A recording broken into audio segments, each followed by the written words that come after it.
Welcome to the first episode of the Shebang In It podcast. It's a podcast where we go behind the minds of the top business brains in the country and outside of it to really figure out what it is that is the shebang in it. What is it that makes them have the spark? What is it that drives them? What is it that gives them the thought clarity and therefore helps them create the shebang in it? For the first episode, I'm really privileged that we had the opportunity to interview Satyaki Ghosh. Satyaki Ghosh is the CEO of the Aditya Birla textiles business, and he's also building out the Linen Club brand. Prior to his role at Aditya Birla Textiles, Satyaki was also leading the consumer products division at L'Oreal India. This podcast was particularly enjoyable because Satyaki goes a lot to talk about the other side, the power of listening and the power of really factoring in the opinion of the other side and how that can actually pivot business. He speaks with a lot of clarity. I really enjoyed interviewing him and listening to him while doing this podcast. I hope you do too. This is episode 1. Satyaki Ghosh, thank you so much for spending your time Thank you, and Arshid. helping lots of young people get inside the mind of what somebody well accomplished, somebody who's leading a large ship, what goes on inside their mind. So I'm really excited to talk to you. And my first question actually to you is about, you've been doing sales and marketing for some time, and often people look at marketing as a cost head. So what's really the value of marketing, and when does marketing really work? It's a very good question. Is marketing a cost center? Different companies, I think, look at it differently, and different industries look at it differently. Typically, marketing is a much bigger function in a high gross margin product. In a low gross margin product where advertising cost comes below that, your advertising or any kind of marketing activity funds are always lesser. These kind of companies think that marketing is a cost center. Could you just, for the benefit of the viewers, just explain what's the difference between a high gross margin product and a low gross margin, and what kind of industries are we talking about? So consumer product industries largely would be high gross margin products. It could be in food, biscuits, chips, these kind of things, or it could be in personal care, in shampoo, soaps, these kind of industries. You would also see that a high gross margin business is consumer electronics. These are the places where people really spend. It's also important for new startups to do marketing, new startups or new brands to come into that mind space and position themselves. I think marketing for me is essential and is not a cost. More money you put in marketing, you get better results at the end of the day in the longer term. I'll give you some examples. As we are coming out of this pandemic, I know of consumer product companies which have stepped up marketing in June and July. People who have stepped up marketing in June and July are already seeing an uptick in their business, versus companies which looked at it only as a cost center and ruthlessly cut that cost. They are not getting that uptick. However, if you come to a lower gross margin product, for example, some of the B2B businesses, etc., where marketing is more like a cost, and they have cut that, and they are most probably relying on more CRM, more discounts, more customer relationship to tide over this period. So why the difference? I mean, if you're saying that, some of the high gross margin value products, they've been investing in June, July, and they're seeing an uptake now. I mean, logic would say that maybe you invest in both and you'll see an uptake. So why does it work in one and not so much work in the other? No, it's also a question of affordability. When your gross margin is higher, which means the net sales price less cost of goods. If you have a good margin over there, then you have more of a play. Right. And then you can play there. Right. Typically, consumer goods have this because the influence, who you have to influence is public and general, which is consumers. And you have to reach them in different parts of the country, different parts of the world, maybe and you never know who they are and where they are. So you need a lot of marketing monies. Got it. And because you have bigger margin, you can afford that. Got it. In a more B2B business, you're not going directly to the consumer. You are going to the business who goes to the consumer. Right. So here you are going to educated people, purchase managers, buyers, etc., who may or may not get swayed by your marketing and brand image, who are really brass tacks on your prices. There's negotiation. So maybe you invest there and you get immediate results more. Right. So everybody is looking at immediate results. Somebody is looking at it through consumer marketing. Somebody is looking at it through customer marketing, Right. which the youngsters, they may not be able to see, but those companies are still doing it. CRM is marketing. So it's interesting, these two terms you speak about, consumer marketing and customer marketing. And, I think you spoke about another very good point about how far you want to cast the net versus how narrow the net is. And if you want to go far, then you probably go consumer. And you want to go narrow, then you go customer. Specific niche customer, then you go to those kind of customers. Then the set is smaller and you can influence them without big bang marketing. Right. You can go straight to them. But that is what some of you guys are doing now digitally, right? You do not blast the same message to everybody. When we were growing up, advertising on TV was the biggest thing, which now people say it's almost like firing a machine gun.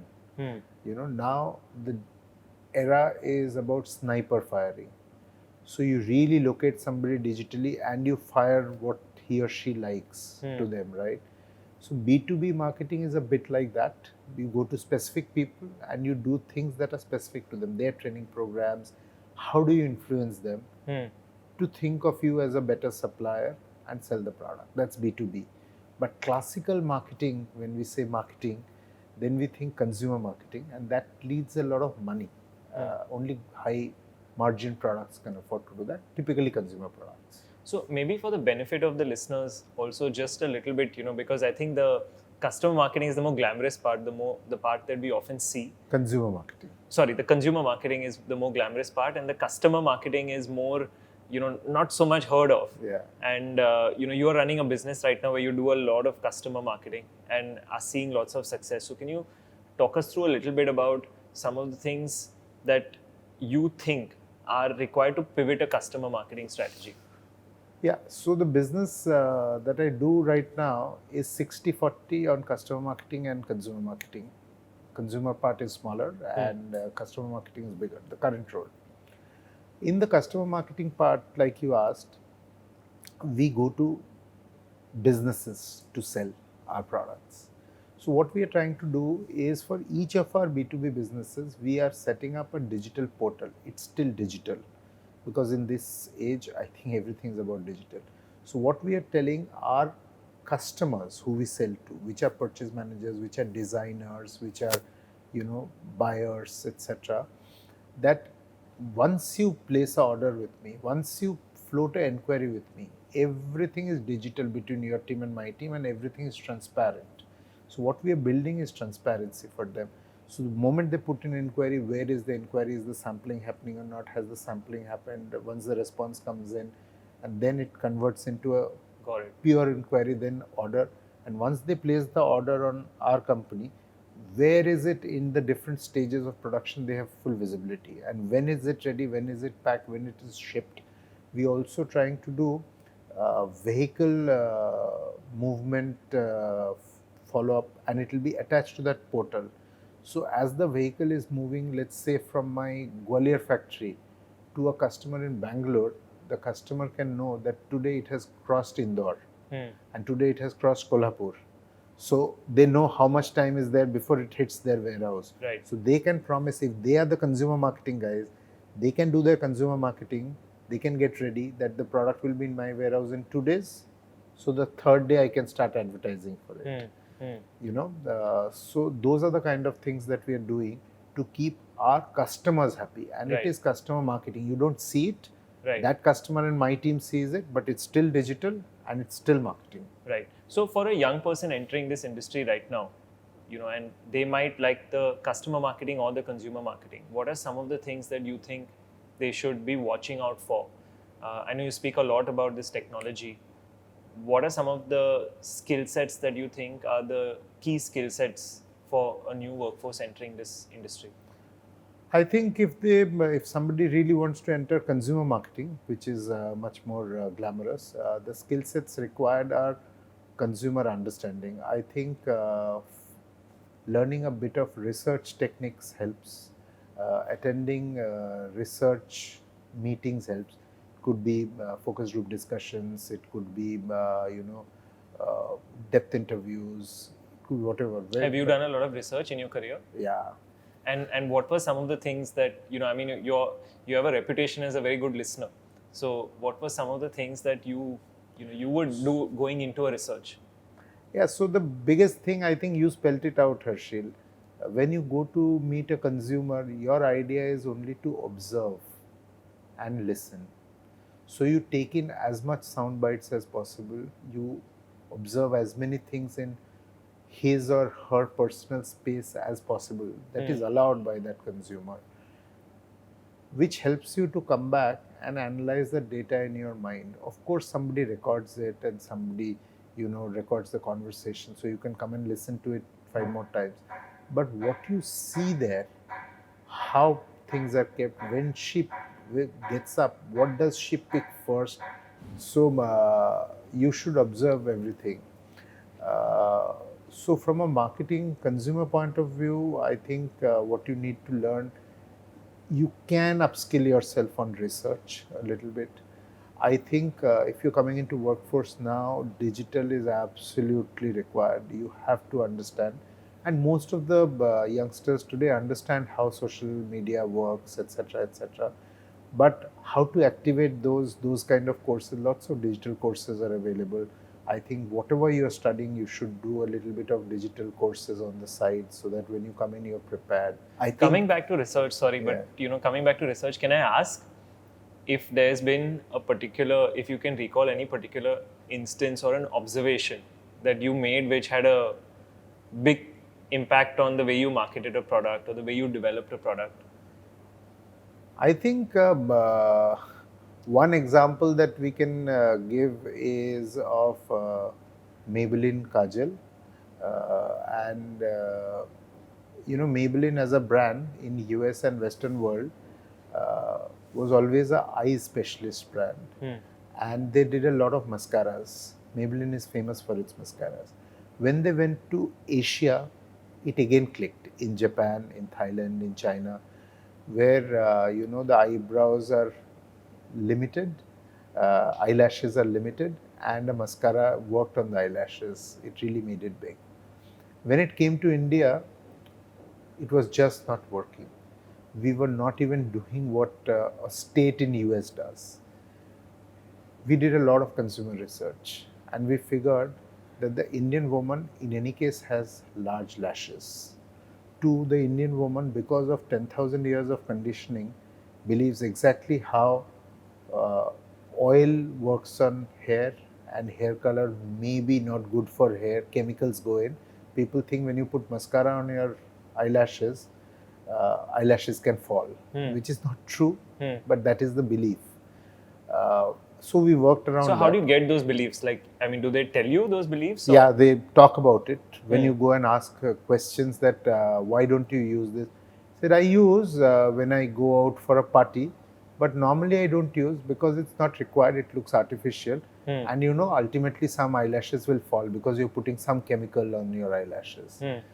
So when you do multiple of those, you figure out that this belief is in Bombay. Okay. Then you figure out this belief is in Gujarat and Maharashtra also. Then you figure it's in North also, it's in South also, it's in Calcutta also, it's in Chennai also. So you figure that it's something that the country believes in. So you can't fight that. So you'll have to work around that. We also figured when we went there that another big business for Maybelline was eyeliner. But eyeliner came on the top of your eyelid. And people said that when I go out, the youngsters use it, of course, more, but it's party, it's marriage, it's some occasion that when you, festivals. But what do you wear every day? And they said kajal. And you figured kajal is not exactly eyeliner. They wear it on the waterline in the lower eyelid, inside the eyelid. and it had a little bit of camphor, which gave them the cooling effect, which they thought is great for the eye. Actually, it does nothing, but that's the belief. So we started work on a eye pencil, but it used to smudge because you take it from a bow, put it your finger and put it, so it's smudged. And that's what consumers also told you. Yeah, consumers said that it smudges. That's the only problem. So you really have to be careful and skillful. So we figured a smudge-proof kajal with a little bit of camphor and do good can change the game. And that was the genesis of Maybelline Kajal pencil, which created history. Today, every other brand has it. Yeah, everybody then copied you. Yeah, everybody copied Maybelline actually. Yeah. So that's the big success of that Maybelline yellow and black kajal. And it if I came can from just consumers. bring it also to customer marketing, like how you're saying this observation on the consumer marketing is about going there. When it comes to customer marketing, what is it that you're observing? Because I'm assuming the principle you would say would be kind of similar. So what are you observing there? So one thing that the sales team always tells you to believe that in customer marketing, especially in this pandemic era, the buyers are looking for lower price. To some extent, it's true. You always try to optimize your costs in the value chain. But it's not the only thing. When you go and meet a lot of customers and when you speak to them and really probe that what do they want, of course, value for money. So they want some value. But they also want to look good in front of their organization.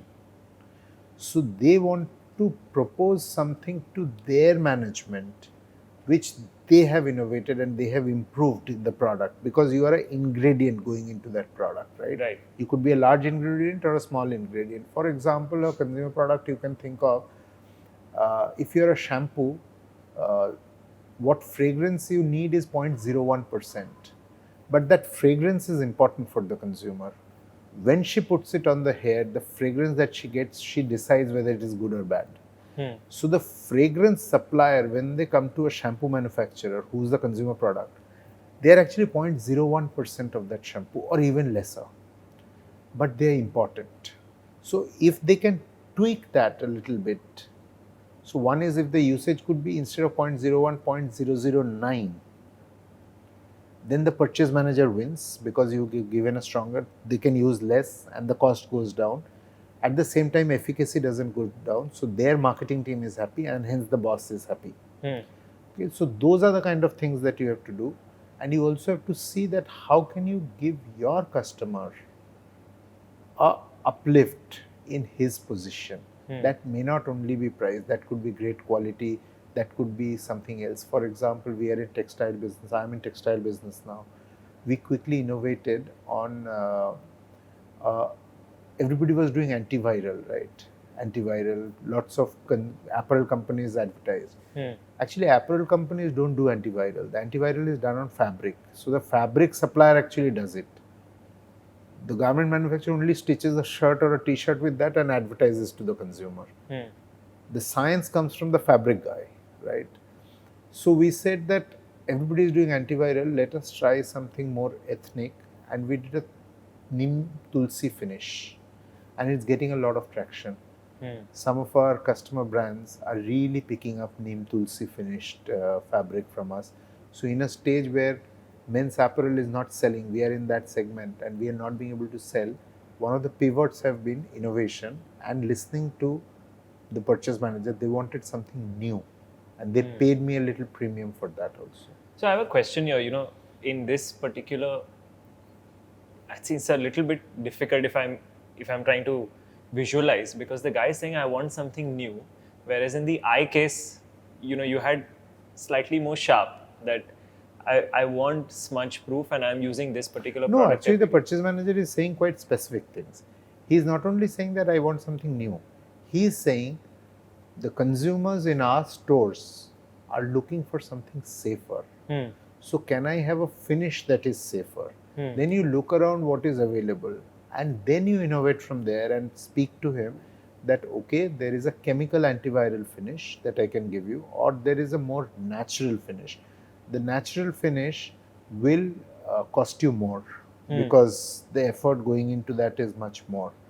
Is that okay? So he was okay to give me that premium Hmm. because he could differentiate your final product from a chemically finished antiviral to a more Indian way of ethnic Got it. cleansing. You Got know, it. so the discussion with the purchase manager actually keeps going on. You don't go speak to him and come and innovate. Actually, with a purchase B2B business, you're continuously working together. You do something, you do sampling. He says no, I want it a little bit like that. So you keep working, and your designers keep working with the apparel designers.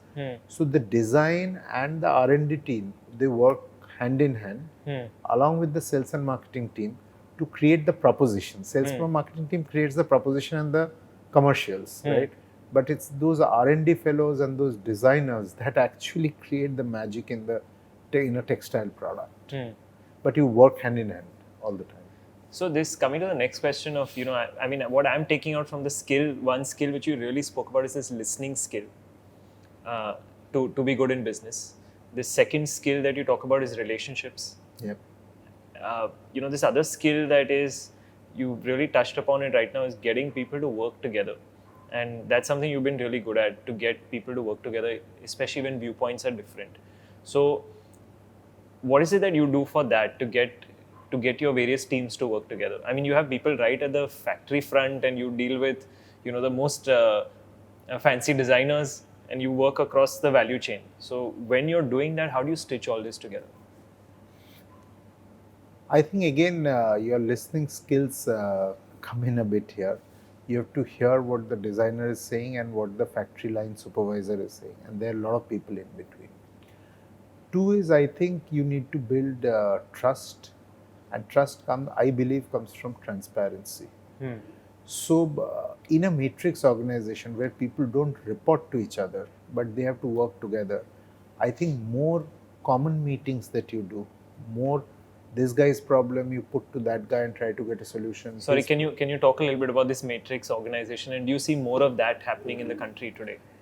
Yes, maybe for the youngsters, matrix organization, the older organization was 5 people reporting to a boss. There are 5 teams like that. So these 5 bosses report to another boss, and there are 3 teams like that. And so it goes up vertically. Ultimately, from a CEO, it goes to 5 people, maybe 5 people, it goes to 5 into 5, 25 people, and 25 into 25, 625 people. That was the organization.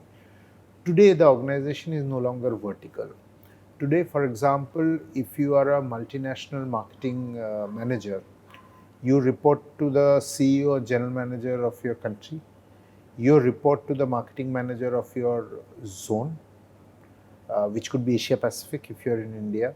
So you have a Asia Pacific, your brand head, who's your boss. You have the country head, who's your boss. And there could be a global brand structure where somebody is running the brand globally, and that could be your boss. And these 3 guys do not report to each other, and all 3 can have different points of view on a particular problem. So as a marketing manager, you need to align your zonal boss, who could be Asian. If you're in Mumbai or Delhi or Bangalore, maybe your boss is Indian. And the global boss could be sitting somewhere in Europe or US or whichever country that company comes from. So you may have a European, Asian, Indian sitting in 3 different places. All our bosses have different points of view, but you have to take your together. So this is the complexity of working in a matrix organization. But the advantage is you have a global point of view from maybe a European or American. You have an Asian point of view from an Asian guy, Chinese or Singaporean. And you have an Indian point of view. And any of these positions can also be held by an Indian, by the way. But different points of view. So it makes your work richer. Got it. So you work on the top on this matrix organization, but when you do your project as a marketing manager, you work with R&D. They don't report to you. You work with supply chain because your packaging material, etc., might be coming from supply chain, or outsourced material may be coming from supply. You always have to talk to the sales team because they'll finally go and sell your product. You have to talk to the advertising team because the product needs to be advertised. You have to talk to the research team. So you already see what is the complexity that you're handling. None of them report to you. In a way, but the isn't that project good? is Because yours. people are not reporting to you. You have to put in that much more effort to make your argument seem intellectually convincing. It's Which actually means good your for better work. collaboration skills have to also go up. So a person who cannot talk to a different sets of people may not be that successful in today's corporate world anymore. You have to connect at different levels with different sorts of people and get your work done, especially if you're in marketing. And what do you do to, I mean, now of course you've kind of become a pro at understanding various viewpoints, but what do you do in a scenario when somebody's got a contrarian viewpoint? Or like, what do you constantly do as a practice for yourself to ensure that you're able to accept all these viewpoints and also in a lot of cases call out the bullshit, because sometimes opening the gates means also nonsense can also come. So, how do you tackle that? I think everybody has to learn their way through this. You can only give some gyan, but I've also learned it the hard way. Initially, when you in your career, as you grow vertically, you get the next job and you get the next job because there's so many jobs available. So your promotions happen faster. You get new jobs. You start feeling that you're successful. You can, and you can start having a strong point of view. So in a meeting, you start thinking that what others are thinking are not important. I have been successful thinking like this, and this has to be the way forward. But as you mature, you figure that the others also have been successful in their own right.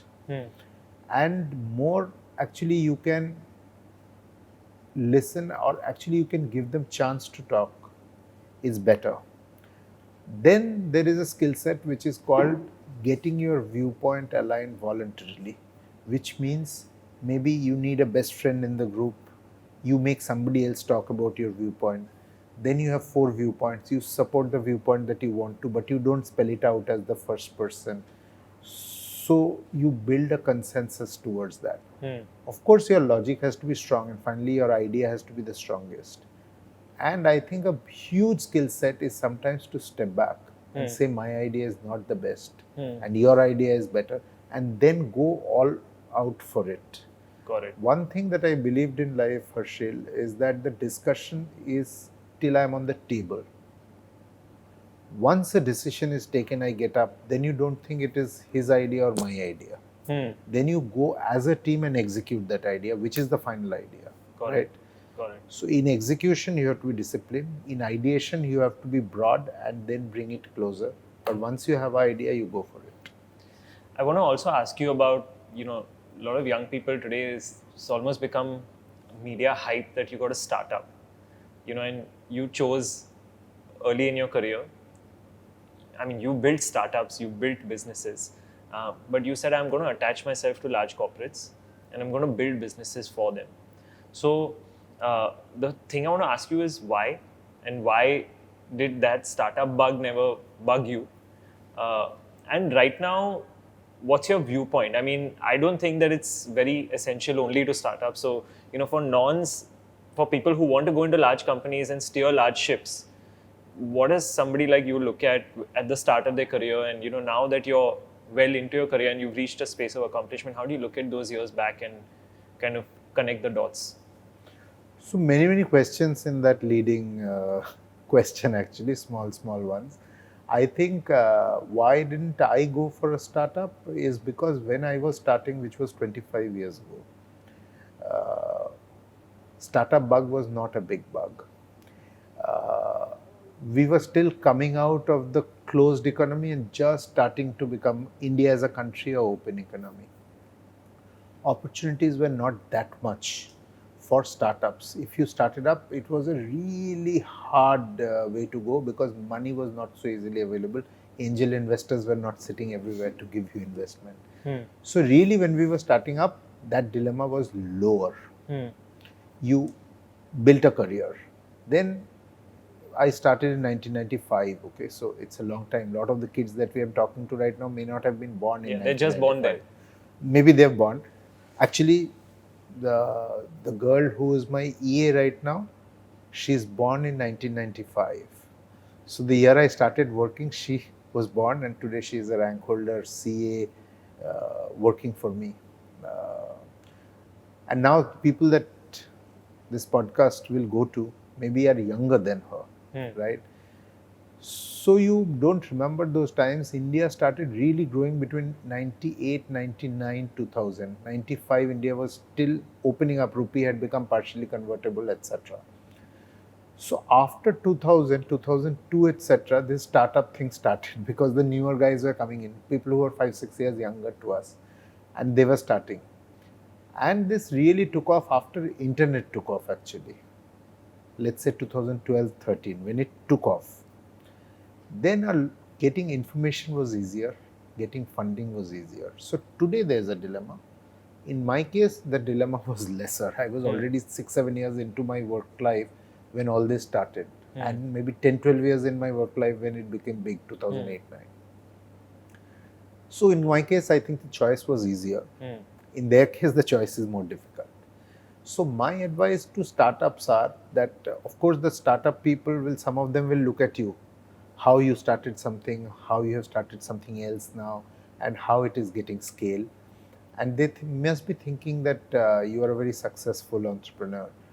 But my point of view is that for every successful entrepreneur, there are 10 people who did not succeed, who started with the same idea, did not succeed. So when you want to go into a startup career, you give yourself realistically, statistically, a 10% chance of success. And then it's your belief, your conviction, your idea, your discipline to take your idea forward in a good way. That brings that 10% to 15, then 20, then 50, then 70, and then you're successful.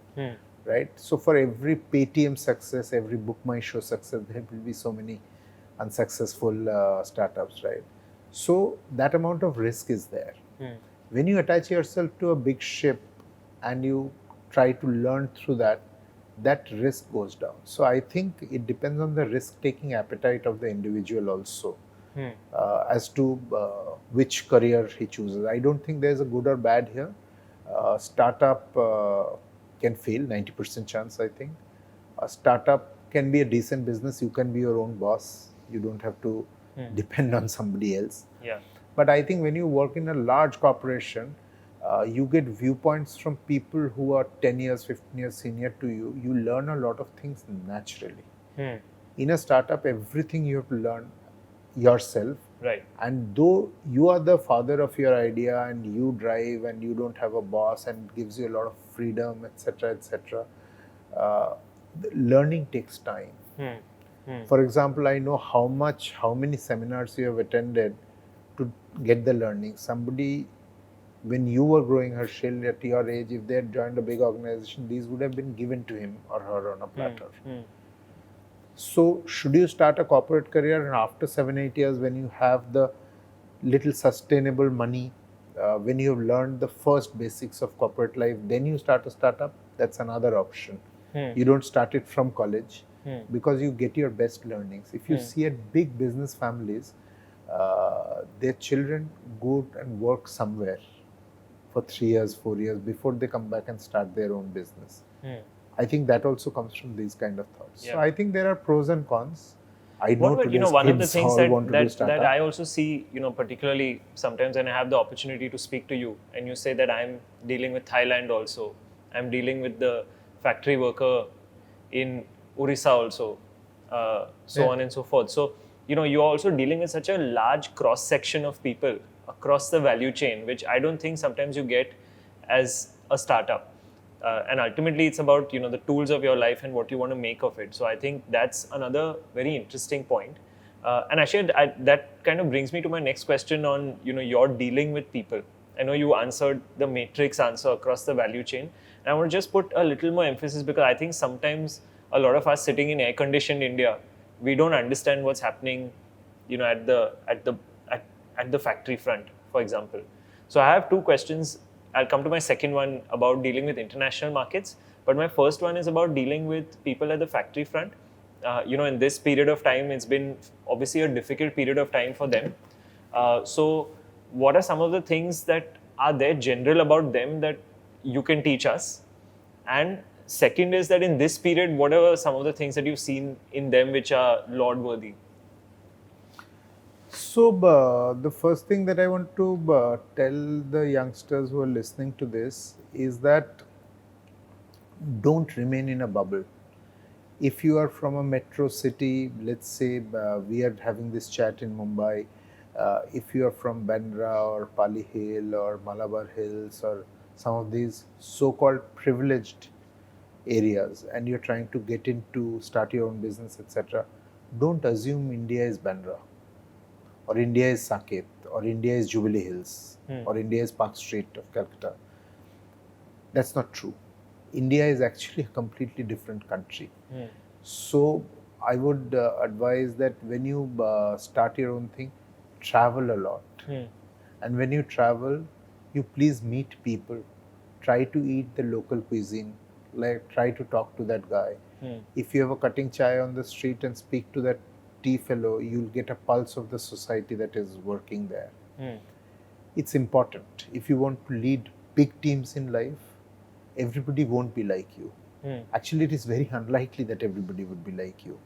People will come from different facets. The biggest example I would say is in our times is MS Dhoni. You know, where he came from, very humble background, from a small town, and how he has dealt with international media, his teammates who came from very privileged. I think it's a great example. But I also think that Saurav Ganguly is also a very great example because he came from a very privileged background. And how he dealt with all his team members, all of whom did not come from a background like Saurav Ganguly and still got the respect, shows the width. Where Saurav Ganguly came from, where Dhoni came from is not similar. But what they achieved is very, very similar. Because they understood the other side very well. So I think that is... that's critical, is understand the other side. Yeah, understanding the other side is critical. And it's a theme you speak about a lot, you know, in the boardroom also when you speak about the viewpoints, the matrix organization you speak about, and this at the factory floor you speak about a lot of understand the other side. No, I think lots of things are important. Actually, in the consumer also you speak about understand the other side. Yeah, I think it's very important. Look at this pandemic. When the pandemic opened, when the factories had to be opened, there were containment zones all around. One of our factories opened on 29th April. Now, these are large factories. 5,000-6,000 people work there. Wow. So, you know, 29th April, there were red zones, orange zones, green zones, containment zones. They said if one person has it inside the factory, the fear factor was much higher than sitting here in end October, early November. April end was scary, right? There was no public transport. But if factories have to start, you must understand blue-collared workers and their white-collared bosses, line supervisor, engineer who becomes a line supervisor, a mechanical engineer, they come from top institutes also. But if you are the boiler in charge, you have to be near the boiler when it starts. You can't work from home to do that job. Yeah. If you are a line supervisor, you have to be on the line. So these people came back to work. Either they came on their own transport or they pooled in with a friend or a colleague and they came. But what I can tell you is how the blue-collared workers came back to work is amazing. We of course did a lot of things, SOPs, you know, social distancing, the round, they came one by one, mask. We had these hutments, gates made through which the cars, etc. were washed as you came in. A number of things, sanitizers everywhere, the foot tap sanitizers which are now normal. April it was not normal, it was innovation coming in, right? No touch sanitizers, etc. So we did all of that. But the guys came in and they worked and they said that if we don't work, if the factory output does not happen and if we can't sell, then factory won't last, my job won't last. So that spirit was amazing. So what we did as senior management is whenever we could travel to the factories, we actually went on the shop floor. It's important for people to see that senior managers are also on the shop floor and we are not the only ones at risk. Of course it has some risk, but you know, buying vegetable has some risks in this. So you take calculated risks, but you also try to go to the other side, which you may not be required to get their trust. Because if 6,000 your own workmen don't trust you and don't work in your factory, what will your 300 salespeople do to sell? And what will your 10-15 marketing people do? free advertising people to advertise. There's no product, right? So I think it's about understanding a blue-collared worker and his problems, etc. etc. We've supported a lot of people who have had COVID in their families, themselves cannot afford. We've done the full, covered the full expenses for them. We've provided ambulance, we've provided doctor services, we've provided everything. And we've really come out stronger. I think today our workmen also look at the management after these 6 months to say that we care for each other. I personally think our organization's union troubles will be much lower because all of them understand that management is not against them. Management is with them. And I think it has been a very, very good period for us in terms of our learning. Business has been tough, but learning has been immense. So I have a lot of more questions to ask you, but I know that we could keep going on and on. So maybe once this is successful, then I'll have the opportunity to invite you again. Yeah. But I actually want to ask you this last question. And there's so many more that I have, but this last question, I think you've been kind enough to share a lot of what goes on inside your mind. But as an individual, what's very clear is that there's this inbuilt drive in you, whether it's startup, large ship, as you're working across geographies, there's this inbuilt drive in you. So, when you wake up every morning, what is it that makes it happen? Like, what's your purpose, as you walk through this life, and how does that contribute to you firing the ship? I think the biggest thing is self-esteem. I've always believed that when you go back to sleep, you should think that today I've done something meaningful. I've added some value in somebody's life, and I've added something to myself. Any of these. Every day you don't add to yourself. Every day you don't add to somebody else's life. But something should happen. Something should be a positive thing. I think positive thinking is one, and two is self-esteem. When you wake up in the morning, you want to be better than yesterday. Also, I believe that if you stop comparing yourself with others, for example, if I keep comparing myself with you, who's a successful entrepreneur, I can only keep feeling bad that, I never started something on my own. Maybe Harshil has made more money than me. Maybe he has a 500 people organization. No, I have not done any, but... No, but it's an example. It may Yeah. not be Harshil, it may be somebody else. Vijay Shekhar Sharma. Yeah, could be Vijay Shekhar Sharma. And you can keep comparing yourself to them and you can feel bad. The other way of thinking is every day you think that I'm a little better than myself. Where I started from and where I've reached, I've traversed a long journey. During this journey, I have affected lives. I have built careers. There are people who can turn around today and say that my career, at the right moment, this man Satiki, he gave me a nudge or he showed me the right path and today I'm successful. Each of those successes you should take as your positive, your contribution to the society, somebody's life, some family became better. I think that drives me a lot. I think self-esteem drives me a lot. I don't want to be worse than yesterday. In some way, I want to be better than yesterday. My business results, my relationship with people, my improvement areas, which I have many. I keep working on them. Is there some kind of practice that you undertake to evaluate this, where you are at yesterday versus No, today? I think when you work in a large organization, you have very good HR practices around you. You have a mid-year review and you have an end-year review. If you have a good boss, then the boss shows you your weaknesses. Actually, a good boss always shows you your weaknesses. Is a tough boss, but shows you your weaknesses. And if you take it positively once again, and you want to be a little better than yesterday, then it works. I keep telling people that operate from your area of strength. Don't bother about your weaknesses. But your weaknesses, you have to work on. You have to become a little better than yesterday.